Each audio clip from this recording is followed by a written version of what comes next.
கஷ்டமோ நஷ்டமோ, அட போங்கடா என் வாழ்க்கைய நான் பாத்துக்கிறேன்.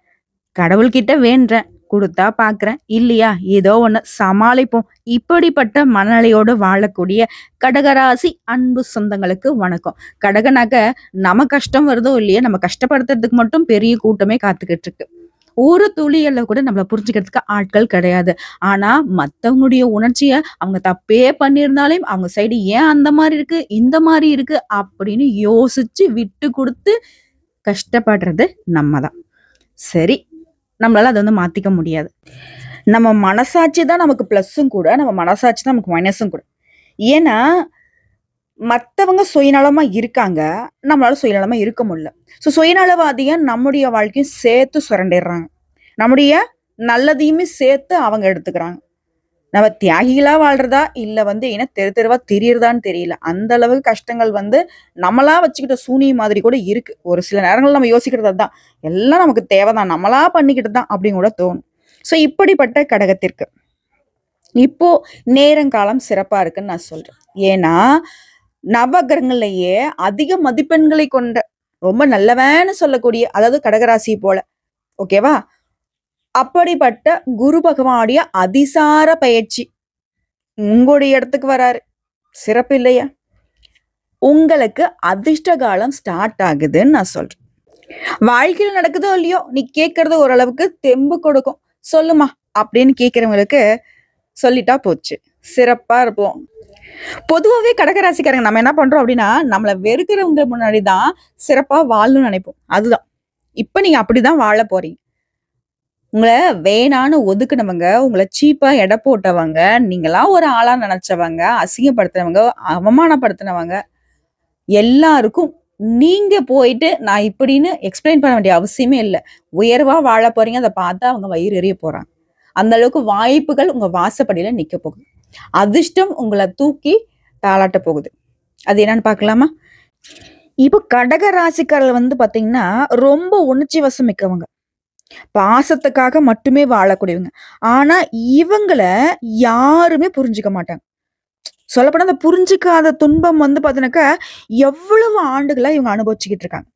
விவரம் தெரிஞ்சதுல சின்ன பிள்ளைகளோட இருக்காங்கன்னு வச்சுக்கோங்க. இவங்கள யாரும் புரிஞ்சுக்க மாட்டாங்க. இவங்களுக்கு என்ன வேணும்? எதுவுமே இருக்காது. எப்பவுமே கிடைச்சத வச்சு கற்பனையில வாழ்ற அமைப்புல தான் கடகம் தவிச்சுக்கிட்டு இருக்கு. எங்க அடிச்சாலும் சரி, இதயத்துல தான் காயப்படுவான் கடகம். மத்தவங்கள காப்பாத்தி வாழக்கூடியது கடகம். ஆனா, தனக்காக யாருமே நின்னதே இல்ல. இந்த உண்மைய முதல்ல உங்களுக்கு வந்து நான் வெளிப்படுத்த போறேன். நீங்க ஒரு சில இடங்கள்ல அவங்க செய்யற தப்பு, அவங்க நமக்காக இல்லன்னு தெரிஞ்சும் கூட, அவங்கள வந்து பாதுகாக்க நீங்க ட்ரை பண்றீங்க.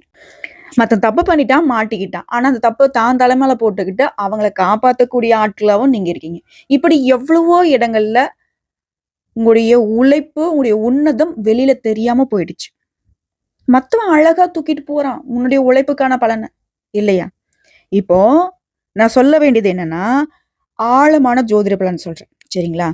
நீங்க யாரு? இப்போ உங்களுடைய மனநிலை எப்படி இருக்கு? இனி வரக்கூடிய காலங்கள்ல அந்த மனநிலை மாறுமா? உங்களுக்கு யாரு நல்லவங்க? யாரு கெட்டவங்க? எந்தெந்த விஷயம் உங்களுக்கு சாதகமா இருக்கும்? எல்லாமே.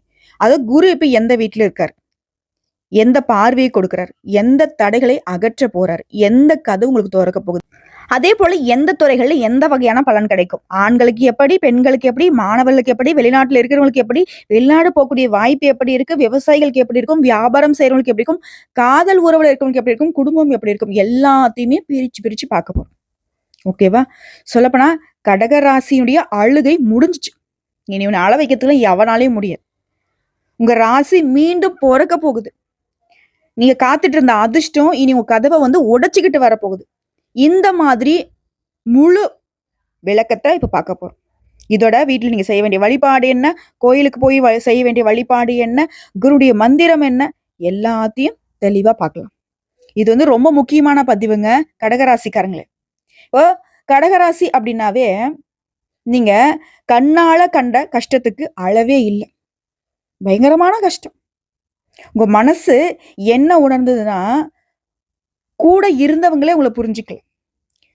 பாசத்துல வாழ்ந்து வந்த நீங்க, அந்த பாசத்தாலவே காயமடைந்தது தான் அதிகம். எத்தன இரவுகள் நீங்க அழுந்தீங்க?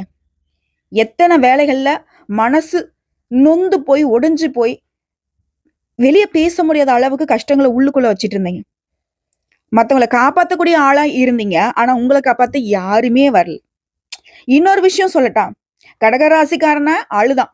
அவன் அழுகைக்கே பலம் இருக்கு. அவன் நொறுங்கினா கூட அவனுடைய கதை அங்கேயும் முடியல. ஆனா சுத்தி இருக்கிறவன், உன்னுடைய எதிரிகள், நீ நல்லாவே இருக்கக்கூடாதுன்னு நினைச்சவன்லாம் அவ்வளவுதானே அவன் கதை முடிஞ்சுட்ட அப்படின்னு யோசிச்சான்.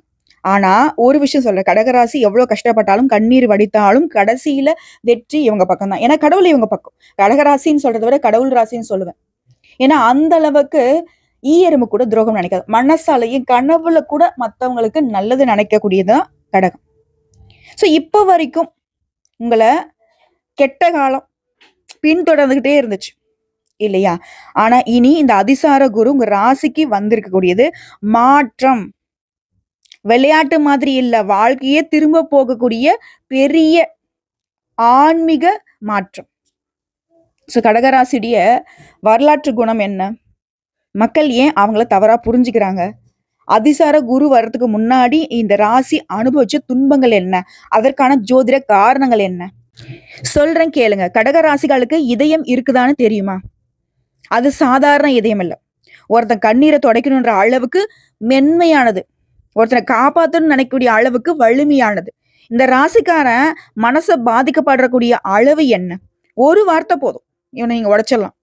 அதுவே ராத்திரி முழுக்க தூக்கம் வராத அளவுக்கு காயத்தை ஏற்படுத்திடும். சோ கடகத்தை பொறுத்த வரைக்கும் வார்த்தைகளை மட்டும் விட்டுறாதீங்க, பாவம் அவங்க. ஓகேவா? நீங்க எப்பவுமே நான் கொடுப்பவன் அப்படின்னு நினைச்சிட்டு பாசத்தையும் நேசத்தையும் மனசையும் கொடுத்தீங்க. ஆனா பாத்தீங்களா, திரும்ப அதே அளவு உங்களுக்கு யாராவது கொடுத்தாங்களா? கடகராசிக்கு இதுவே வந்து மிகப்பெரிய வழி, நெஞ்சு வெடிக்கக்கூடிய அளவுக்கு. ஓகேவா? இப்ப ஜோதிட ரீதியா உங்களுக்கு என்ன நடந்துச்சுன்னு சொல்றேன். புதன் சனி செவ்வாய் முன்னாடி வந்து பார்த்தனா கடகத்திற்கு மன உளைச்சல், இழப்பு, நம்பிக்கை துரோகம், தாமதம், உடைஞ்ச உறவுகள், நின்னு போன ஆசைகள், இவை எல்லாமே நிச்சயமா இருந்திருக்கும். ஜாதக ரீதியா இது வந்து கர்ம நிறைவு காலம்னு சொல்லுவோம். பிறருக்கு நன்மை செஞ்சவங்களே முதல்ல துன்பம் அனுபவிக்கிறீங்க. இது வந்து கர்மத்துடைய விதி. ஆனா அதுக்கும் ஒரு கால எல்லை இருக்கு. அதை நீங்க கடந்துட்டீங்க. எல்லாத்துக்கும் ஒரு எல்லை இருக்குடான்னு சொல்லுவோம் இல்லையா? அது போல நீங்க பட்ட கஷ்டங்கள்லாம் முடிஞ்சு போச்சுங்க. இப்போ இந்த அதிசார குரு வந்து மாற்றத்தை கொடுக்குறாரு. குரு வந்து கடகராசிக்கு சொல்றது என்ன தெரியுமா? நீ அழுதது வீணா போல தம்பி. நீ கொடுத்த பாசத்துக்கு இந்த பிரபஞ்சமே சாட்சி. யாரு வேணா நீ கொடுத்தத, நீ பார்த்தத, நீ செஞ்சத மறைக்கலாம், மறக்கலாம். ஓகேவா? ஆனா இனி கடகராசியுடைய அதிர்ஷ்டம் இப்போ ரீசெட் ஆகுது. உங்க உடைஞ்சு போன மனசு குணமாகுது. தொலைந்த உறவுகள் திரும்ப வருவாங்க. உடைய கண்ணீருக்கு பதிலா சிரிப்பு வரக்கூடிய காலம் இதுவே. கடகராசிய சோதிக்கலாம், ஆனா தோற்கடிக்க முடியாது. உங்க கதை இங்கதான் முடிஞ்சுன்னு நினைச்சவங்களுக்கு இனிதான் இது வந்து ஆரம்பம்னு சொல்ல போறோம். ஓகேவா? சிறப்பா சொல்லணும்னா மன அமைதி திரும்பக்கூடிய காலம். முன்னாடி இருந்த பயம், குழப்பம், நம்பிக்கை துரோகம், உறவை பத்தின பதட்டம் எல்லாமே மெதுவா சுருண்டு போகுது. கண்ணீர், நிம்மதி எல்லாமே. கண்ணீருக்கு சாப்டர் க்ளோஸ், நிம்மதிக்கு சாப்டர் ஓபன். இப்ப பணத்துடைய அதிர்ஷ்டத்துடைய பூக்காலம்னு சொல்றேன். பணம் ரொம்ப நாட்களாக எப்ப பார்த்தாலும் வந்த பாடும் இல்லை, இருந்தது பாடும் இல்லை. இப்ப வந்து தங்கி சேமிக்கூடிய நிலையை கொடுக்குது. சிலருக்கு எதிர்பாராத லாபம், சிலருக்கு வேலையில நல்ல வளர்ச்சி, உறவுகள்ல திரும்ப மரியாதை. நீங்க பேசினா கேட்காதவங்க கூட இப்போ உங்களை மதிக்க ஆரம்பிப்பாங்க. வெறுக்கிறவங்க தொலைவா போகக்கூடிய நேரம், உங்களை நேசிக்கிறவங்க அருகில வரக்கூடிய நேரம். அதே போல வேலை மற்றும் தொழில முன்னேற்றம். நீங்க எவ்வளவு கஷ்டப்பட்டீங்களோ இப்ப குரு வந்து உங்க கையை பிடிக்கூடிய காலம். நிறுத்தப்பட்ட வேலைகள் அழகா நகரும், தடைகள் விலகுது, குடும்பத்துல ஒன்றிணைவு. உங்க வீட்டுல சண்டை சச்சரவு மனக்கசவு பேசாம இருந்தக்கூடிய நிலை எல்லாமே கரையுது. வீட்டுல சிரிப்பு, பாராட்டு, அமைதி எல்லாமே வரப்போகுது. அதே போல ஆரோக்கியம் பக்கமா திரும்புது. மன அழுத்தம் குறையுது. அதோட உடல் சக்தி, நம்பிக்கை, ஒரு ஃப்ரெஷ்ஷா ஃபீல் பண்ணுவீங்க. இது கடகத்திற்கு ரொம்ப அவசியமான மாற்றம். எனி டைம் மந்திரிச்சு விட்ட மாதிரி தெரிஞ்சிருப்பீங்க. என்ன யோசிக்கிறேன்னே தெரியாது இல்லையா? இதோட கடகராசியில் கூட ஆண்களுக்கு மூச்சு பிடிச்சு காத்துட்டு இருந்த பெரிய முடிவு நல்ல பக்கத்துக்கு திரும்புது. முடியல, சமாளிக்க முடியலரா சாமி, எங்கேயாச்சும் போயிடலாம் அப்படி பிடிச்சி அமுக்குற மாதிரி இருக்கு. ஆனா இப்போ வேலையில மதிப்பு, வருமானம் எல்லாமே நிலையா இருக்குது. ஆண்களுக்கு ஒரு மிகப்பெரிய சஷ்டியம்னு சொல்லுவோம், அதாவது அதிர்ஷ்டம். ஓகேவா? பெண்களுக்கு மன உளைச்சல் குறையுது. குடும்பத்துல உங்களுடைய வார்த்தைகளுக்கு மதிப்பு மரியாதை அதிகமாகுது. சிலருக்கு திருமணம், மறுமணம், குழந்தை யோகம் எல்லாமே கைகூடி வருது. ஆண்களுக்கும் திருமண யோகம் இருக்குங்க. ஓகேவா? அதேபோல வீட்ல இருக்கிறவங்க, வேலைக்கெல்லாம் போலமா, வீட்டு வேலைய பார்த்துட்டு இருக்கேன். ஆண்களுக்கும் சரி, பெண்களுக்கும் சரி. வீட்ல மதிப்பு, உங்களுடைய வார்த்தைகளுக்கு நிறைவான பலன், குடும்ப அமைதி, மன நிம்மதி, இதுதான் முக்கியமான பலன் வீட்ல இருக்கவங்களுக்கு. அதுபோல வேலை செய்றவங்களுக்கு பிடிச்ச இடத்துக்கு இடமாற்றம், பதவி உயர்வு, சேலரில உயர்வு, வாய்ப்புகள் தொறக்குது. முன்னாடி இருந்த என்னை யாருமே கண்டுக்க மாட்றாங்களே, அந்த நிலைலாம் கிடையாது. உங்கள பத்தி தான் எல்லாருக்கும் பேச்சு, உங்கள மேல தான் எல்லாருக்கும் கண்ணு. அதேபோல தொழில் செய்றவங்களுக்கு புதிய கஸ்டமர்ஸ் வருவாங்க. புதிய ஆர்டர் கிடைக்கும். பண வசதி, லாபத்துல எல்லா விதங்கள்லயும் உயர்வு, நிலை குலைந்து போன தொழில் கூட மீண்டும் நிமிர போகுது. அதேபோல கடகராசி மாணவர்கள் அதிர்ஷ்டமான கவனம் பிளஸ் நினைவு சக்தி பிளஸ் நல்ல ஆசிரியர்களுடைய அனுகிரகம். ஸோ மாணவர்கள் சிறப்பா இருக்க போறீங்க. போட்டித் தேர்வுகளுக்கு தயாரானா கூட சரிங்க, முயற்சி பண்ணுங்க, வெற்றி நிச்சயம். முயற்சிக்கு தான் குரு வந்து துணை வருவார். அதை ஃபர்ஸ்ட் நினைச்சுக்கோங்க. குரு பொறுத்த வரைக்கும் மொத்தமா இந்த ஆள் வந்தாலே போதும்பா நமக்கு நல்லது நடக்கும் அப்படிலாம் நினைச்சிடாதீங்க. அவரை பொறுத்த வரைக்கும் நல்லவர் தான். நீ வேலை செஞ்சு, அதாவது நீ ஒரு பாரத்தை தூக்குற அப்படின்னாக்கா அதை தூக்குறதுக்கு கை கொடுப்பார். நீ தூக்காம சும்மா நின்றதுன்னா அவரு நம்ம உன் பக்கத்துல சும்மா தான் நிற்பாரு. ஓகேவா? வேடிக்கை பார்த்தினாக்கா அவரும் வேடிக்கை தான் பார்ப்பாரு. நீ வேலையை செஞ்சினாக்கா உன் வேலைக்கு துணையா வருவார். நீ ₹1 சம்பாரிச்சினாக்கா நீ வந்து ₹1,00,00,000 சம்பாதிக்கிற அளவுக்கு கூட துணை வருவார். ஆனா நீ முயற்சி பண்ணணும். ஓகேவா? அதேபோல கடகராசி செய்ய வேண்டிய பரிகாரம், கோயில் பரிகாரம் ஃபர்ஸ்டே சொல்லிடுறேன். ஒவ்வொரு வியாழக்கிழமையும் கட்டாயம் வந்து கடகராசி விரதம் இருக்கணும். இருக்க முடியாதும்மா, நான் வேலை வெட்டிக்கு போறேன், ரொம்ப தூரம் போறேன், அப்படிலாம் வந்து பெருசா எனக்கு சாமி மேல நம்பிக்கை கூட இல்லை அப்படின்றவங்க ஒன்றும் பிரச்சனை இல்லை. மஞ்சள் நிற உடைய பயன்படுத்துங்க. மஞ்சள் நிற உடை கூட வேணாம். மஞ்சள் நிறத்துல ஏதாவது பேனாவோ பென்சிலோ கர்ச்சீஃபோ ஏதோ ஒன்று கூட வச்சுக்கோங்க. பெண்கள் இருக்கிற பட்சத்துல மஞ்சள் நிற பூ சூடிக்கோங்க. கடலைப்பருப்பு வந்து நெவேதமா கொடுங்க. அதே போல குரு பகவானையும் குரு தட்சிணாமூர்த்திக்குமே தீபம் ஏற்றி வழிபாடு செய்யறது சிறப்பு. இதே வீட்லயே நீங்க பரிகாரம் செய்றீங்க அப்படின்னாக்கா கற்கண்டு பிளஸ் பால் அபிஷேகம் வீட்லயே குருவுக்கு கொடுக்கறது நன்மை. காலை 6 மணிக்கு ஓம் குருவே நமக இந்த மந்திரத்தை 108 முறை சொல்லலாம். இல்ல ஓம் குரு பகவானே சொன்னாலும் சரி, ஓம் பிரகாஷ்பதியே நமகன்னு சொன்னாலும் சரி, 108 முறை குருவிற்காக நீங்க மந்திரம் ஜபிக்கணும். ஒரு 10 நிமிஷம் ஒதுக்குங்களேன், ஒன்றும் தப்பு கிடையாது. அதே போல உங்களுக்கு அதிர்ஷ்டம் தரக்கூடிய தெய்வம் முதல்ல குரு, அதுக்கப்புறம் தட்சிணாமூர்த்தி. சரிங்களா? இதோட இன்னொரு விஷயம் சொல்றேன் கடகராசிக்காரங்களே, இனிமே உங்களை பத்தி யார் என்ன பேசினாலும் சரி, யாருக்கும் நீங்க உங்களை நிரூபிக்க வேண்டிய அவசியமே கிடையாது. உங்களுடைய அமைதி தான் உங்களுடைய பலம். உங்களுடைய உயர்வு தான் நீங்க மத்தவங்களுக்கு கொடுக்கக்கூடிய பதில். நீங்க மத்தவங்களை பழி வாங்கணுன்ற அவசியமே கிடையாது. குரு வந்துட்டாரு. இப்போ நீங்க வாழக்கூடிய வாழ்க்கையே மத்தவங்களுக்கு வந்து அவங்க கண்ணு பெருசாகிற அளவுக்கு, அவங்க கண்ணு வெளியே வந்து விழுகிற அளவுக்கு, அவங்க வயிறு எரியிற அளவுக்கு சிறப்பா வாழ போறீங்க. ஜம்முன்னு.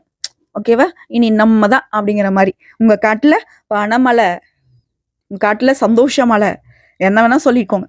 சிறப்பா இருப்பீங்க. உங்க வாழ்க்கையே திரும்ப போறக்க போகுதுன்னு சொல்லிட்டேன். அப்ப எந்த அளவுக்கு சிறப்பா இருக்கும்? பட்ட கஷ்டம், பட்ட அவமானம் எல்லாமே சரியாகுது. உன்னெல்லாம் ஒரு ஆளா நினைச்சவன்லாம் இப்போ நீதான் என் குலதெய்வம்னு வந்து உன் காலில் விழக்கூடிய நேரம் வந்துருச்சு. ஒரே விஷயம் நான் கடகத்தை நான் சொல்றேன். உங்களுக்கு யாராவது எதனா பேசுறாங்க செய்யறாங்கனாக்கா அமைதியா இருந்துரு.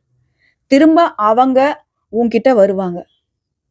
பேசின வாய் மூடிக்கும், பதட்டப்படும், உன்கிட்ட கெஞ்சும், அந்த நிலை வரும். சரியா? அதே போல கடகராசிக்காரங்க ஒரு விஷயம் வாழ்நாள் முழுவதுமே அனுபவிச்சிங்க. என்னமா அது எங்களுக்கு தெரிய புதுசா சொல்ற, நாங்க என்னதான் அனுபவிச்சோம்? கஷ்டம்தான். நீங்க நம்புறவங்க தானே உங்களை காயப்படுத்துறாங்க. நீங்க நம்பினவங்க தானே உங்களை துரோகத்துக்கு தூக்கிட்டு போனாங்க. ஆனா உங்களை உயர்த்ததுக்கு கடவுள் அனுப்புன நேரம் இது. யாராலையும் ஒன்னும் பண்ண முடியாது. இந்த நேரம் காலம் உங்களை அப்படியே பாதுகாத்து நிக்குது. பாதுகாத்து அப்படியே சும்மா உச்சி கொண்டு போகுது. இந்த அதிசார குரு இந்த நேரத்தை உங்களுக்கு கொண்டு வந்திருக்காரு. இந்த வருஷம் குரு உங்களோட சேர்ந்து 2 விஷயங்களை கொடுக்க போறாரு. வித்தியாசமான விஷயங்கள். பழைய காயங்கள் மறையுது. புதிய வாழ்க்கை தொடங்க வைக்கக்கூடிய அதிர்ஷ்டம். இதுதான் இந்த பேச்சுடைய மைய பலனே. இனி யாரை நம்பலாம், யாரை தூர வைக்கலாம்? நீங்க நம்ப வேண்டியவங்க, உங்களுடைய பேச்சை கேட்கிறவங்க, உங்களுடைய முயற்சிகளுக்கு துணை நிற்கிறவங்க, உங்களுடைய உயர்வுக்கு கூட அனுமதி கொடுக்கிறவங்க, உங்களுக்காக பிரார்த்தனை செய்யறவங்கள கூட வச்சுக்கோங்க. தூரம் வைக்க வேண்டிய ஆட்கள், வார்த்தைகளால உங்களை காயப்படுத்துறவங்க, உன்னால முடியாதுன்னு சொல்லக்கூடியவங்க, பொறாம பிடிச்சவங்க, உங்களுடைய தோல்விய, உன்னுடைய வீழ்ச்சிய, நீ அழியறத ஆசைப்படக்கூடியவங்க, இந்த 3 பேரையும் தூரமா போட்டுரு. இதை மட்டும் பண்ணிட்டாக குருடைய பலன்கிறது 5 மடங்கு பெருகும். ஓகேவா? இதே போல உங்களுக்கு அதிர்ஷ்டம் தரக்கூடிய திசை, வடக்கு வடகிழக்கு. அதிர்ஷ்டம் தரக்கூடிய நிறம் மஞ்சள், தங்க நிறம், வெள்ளை. அதிர்ஷ்டம் தரக்கூடிய கிழமைகள் வியாழன், திங்கள். அதிர்ஷ்டம் தரக்கூடிய நேரம் காலையில 6 மணிலேருந்து 7:30 மணிங்க. ஓகேவா? ஸோ இதெல்லாம் உங்களுக்கு எங்கெங்க தேவைப்படுதோ பயன்படுத்துங்க. இந்த நேரம், திசை, நிறம் இது எல்லாத்தையும் ஃபாலோ பண்றவங்களுக்கு குருவுடைய பலன் அப்படிங்கிறது அதிவேகமா வேலை செய்யும். இதையும் நான் சொல்லிட்டு நோட் பண்ணிக்கோ. அதே போல பரிகாரம்னு பார்த்தோம்னாக்க தினமும் ஓம் பிரீம் பிரகஸ்பதியே நமக 108 முறை. வாரத்துக்கு ஒரு முறை குரு பகவானுக்கு மஞ்சள் வஸ்திரம் சாற்றி, மஞ்சள் கலர்ல பூ சாற்றி, அதே போல நெய் தீபம் ஏற்றி, ஓகேவா? உங்களால முடிஞ்சா உங்களுடைய சக்திக்கு தகுந்தாறு போல இல்லாதவங்களுக்கு ஏதாவது ஒரு உதவி பண்ணுங்க. அன்னதானம் செய்யறது ரொம்ப சிறப்பு. ஓகேவா? அதே போல குரு தட்சிணாமூர்த்தியோட வழிபாடுமே உடைய ஞானத்தை மேம்படுத்தும். சில நேரங்களில் சிக்கல்ல மாட்டிக்கிறீங்க இல்லையா? அந்த சிக்கல்கள்ல இருந்து வெளிவரத்துக்கு தட்சிணாமூர்த்தி வழிபாடு சிறப்பு. அதே போல செய்ய வேண்டிய தானம் வெள்ளை நிற துணி தானம் பண்ணுங்க, மஞ்சள் நிற துணிகளை தானம் பண்ணுங்க, கற்கண்டு, பால், கடலைப்பருப்பு இதெல்லாம் பார்த்தீங்கன்னா வியாழக்கிழமையில தானம் பண்றது சிறப்பு. செய்யவே கூடாது பொய் சொல்றது, மனசுக்குள்ள ஒண்ணு மறைச்சு வைக்கிறது, பழி வாங்கணும்னு நினைக்கிறது, இதெல்லாம் கடகத்திற்கு சுத்தமா ஆகாத விஷயம். விட்டுடுங்க. ட்ரை தான் பண்ணுவீங்க, ஆனா செய்ய மாட்டீங்க. இருந்தாலும் அந்த நினைப்பு கூட நமக்கு வேணாமே. ஏன்னா அது கூட நம்மளுடைய மனசை காயப்படுத்திடும். ஸோ கடகராசிக்கு நான் சொல்ல வேண்டியதுனாக்கா, உங்களை யாரும் புரிஞ்சுக்கலையே அப்படின்ற நாட்களும் முடிஞ்சிச்சு. அதே போல இன்னொரு விஷயம் நான் சொல்றேனாக்கா, உங்களை யாரும் புரிஞ்சுக்க வேண்டாம். நீங்க அழுந்த நாட்களை குரு வீணாக்க மாட்டாரு. எவ்வளவு காயம் இருந்துச்சோ அந்த அளவுக்கு குருடைய ஆசீர்வாதம் உங்களை சேர்ந்திருக்கு. இனி அடுத்த அத்தியாயம் உங்களுக்கான அத்தியாயம். எழுச்சியும் மரியாதையும் உயர்வும் நானும் எழுந்து வருவேன்டா, என்னால முடியுன்ற நம்பிக்கையும் குரு உங்களுக்கு தந்துட்டு போறார். இதுவரை இருண்டு போன உங்களுடைய இரவுகள் எல்லாமே இனி பொற்காலமா தொடங்குது. இரவு கூட மீளிருன்னு வச்சுக்கோங்களேன். அந்த அளவுக்கு நான் உயர்வா சொல்றேன். அந்த அளவுக்கு இந்த நேரம் காலம் குருடைய அதிசார பெயர்ச்சிங்கிறது உங்களுக்கு வெளிச்சத்தை கொடுக்க போகுது. தொட்டதெல்லாம் பொண்ணா மாறும். நீ இருக்கக்கூடிய இடமெல்லாம் செழிப்பா இருக்க போகுது. உங்களை எல்லாரும் இத்தனை நாள் என்ன சொன்னாங்க? அழுமூஞ்சி அப்படின்னு சொல்லியிருப்பாங்க. இனி அழகான முகம் அப்படின்னு சொல்லக்கூடிய அளவுக்கு, மற்றவங்க வியப்பா பார்க்கக்கூடிய அளவுக்கு நீ வீரியத்தோட எழுந்து நிக்க போற. அதாவது அழுதவர்களுடைய ராசின்னு இத்தனை நாளா கடகத்தை சொன்னவங்க இனி உயர்வை நோக்கி பயணம் பண்ணக்கூடிய ராசின்னு சொல்லுவாங்க. இதுதான் கடக ராசிக்கு அதிசார குரு தரக்கூடிய உண்மையான பலன். போதுங்க. கடகராசியை பொறுத்த வரைக்கும் கடந்த காலத்துல நீங்க அழுத கண்ணீரை யாரு வேணா பார்த்திருக்கலாம். ஆனா அந்த கண்ணீருடைய காரத்தை யாரும் புரிஞ்சுக்கல. மனசை உடைச்சாங்க, நம்பிக்கையை குலைச்சாங்க. ஒவ்வொரு இரவும் தலையில கையை வச்சுட்டு உட்காந்தீங்க. நாளைக்காவது நமக்கு நல்ல நாளா வருமா இந்த பயத்தோட தான் தூங்குனீங்க. பல நாட்கள் தூங்கவும் இல்லை. ஒரு விஷயம் மட்டும் உண்மை, நீங்க விழுந்தாலும் மீண்டும் எழுவீங்க. மற்றவங்க காயப்படுத்தினாலும் நீங்க வாழ்ந்து காட்டுவீங்க. இதுவே உங்களுக்கான புனிதமான பலம். இப்போ அதிசார குரு என்ன சொல்றாரு? இனி உன் வாழ்க்கைய நான் எடுத்துக்கிறேன், உன் கண்ணீரை நான் துடைக்கிறேன், உனக்கு துரோகம் செய்தவர்களை தூரமா வைக்கிறேன், உன்னை உண்மையா நேசிச்சவங்களை மட்டும் உங்க பக்கத்துல வச்சுட்டு நீ காத்திருந்தது வீணாகாது, நீ நம்பினது நிஜமாகும், நீ கேட்ட பிரார்த்தனை பதிலும் இப்போ உங்களுக்கு வரப்போகுது, இனி கஷ்டம் இல்ல. குரு பகவானின் ஆசீர்வாதம் உங்களுடைய வாழ்க்கையை ஒளிர வைக்க போகுது. நீங்க புதுசா பிறந்து வர போறீங்க. உங்களுடைய பிறப்புங்கிறது புதுசா தொடங்குது. என் கடகராசியை யாருமே தாழ்வுபடுத்த முடியாது. ஏன்னா குரு உங்க சிரிப்புக்கு, உங்களுடைய பாதுகாப்புக்கு துணை நிற்கிறார். நீ தைரியமா பேசுவீங்க, நிமிர்ந்து நடப்பீங்க, நம்பிக்கையோட கனவு காணுங்க. உங்களுக்கான காலம் வந்துருச்சு. உங்களுக்கான அதிர்ஷ்டம் உங்களை தட்டி விட போகுது. உங்களுடைய பெயரை உலகம் கேட்க போகுது. கடகராசி இனி உயர்வுக்கு பிறந்த ராசி. இது உங்களுக்கான பொற்காலம். எழுங்க, ஒளிருங்க, ஜெயிங்க. ஓம் பிரீம் பிரகஸ்பதியே நமக. குரு பகவான் உங்க குடும்பத்துக்கு ஆரோக்கியம், செல்வம், அமைதி, வாய்ப்பு, உயர்வு எல்லாத்தையுமே தரட்டும். இனி எப்போதும் சிரிச்ச முகம்தான் உங்க வாழ்க்கையில தொடரப்போகுது. நான் சொல்லிட்டேன், கடகராசி ஜெயிக்கிறது உறுதி. என்னங்க கடகராசிக்காரங்களே, ஓரளவுக்கு நான் உங்களுக்கு சொல்ல வேண்டிய விஷயங்கள் எல்லாத்தையும் உங்ககிட்ட சேர்த்துட்டேன்னு நினைக்கிறேன். இந்த வீடியோ பத்தி உங்களுக்கு பிடிச்சிருந்தா வீடியோக்கு லைக் பண்ணுங்க, நம்ம சேனலை சப்ஸ்கிரைப் பண்ணி வச்சுக்கோங்க. உங்களுக்கு பிடிச்ச குடும்பத்தாருக்கு ஷேர் பண்ணுங்க. அதே போல உங்களுக்கு குரு பகவானா பிடிக்கும்னு நினைச்சா நம்முடைய கமெண்ட் பாக்ஸ்ல ஓம் குரு பகவானே போற்றி போற்றி இந்த மந்திரத்தை ஒரு 3 முறை எழுதுங்க. ஏன் நான் எழுதணும்னு கேட்கறவங்களுக்கு இன்னொரு விஷயம் சொல்லிடுறேன். கடகம் பொறுத்த வரைக்கும் இப்போ உங்க வாழ்க்கைக்கு அதிர்ஷ்டி தரக்கூடியவரா குரு வராரு. ஸோ அவரை நீங்க ஏத்துக்கிட்டீங்க அப்படின்றதுக்கான ஒரு உறுதிமொழின்னு வச்சுக்கோங்களேன். அது இல்லாம இப்போ நீங்க அதை எழுதுறப்போ மனசுல நினைப்பீங்க, ஓம் குரு பகவானே போற்றி போற்றி அப்படின்னு குரு உங்களுக்குள்ள வரார். ஸோ நேர்மறையான ஆற்றல் அதிகமாகும். இதுதாங்க உங்களுக்கான அதிர்ஷ்டம் தொடங்கக்கூடிய நேரம். ஓகேவா? சிறப்பா இருப்போம். கடகத்தினுடைய கண்ணீர் துடைக்க போகுது. நம்பிக்கை மிளிர போகுது. கடகராசிக்காரர்களுக்கு குரு பகவான் உங்களுக்குள்ள வந்து உட்கார போறார். குருவும் கடகமும் கைகோர்த்து சிறப்பா சில செய்கைகளை செய்ய போறீங்க. வாழ்த்துக்கள். வாழ்க வளமுடன். குரு துணை, குருவே துணை.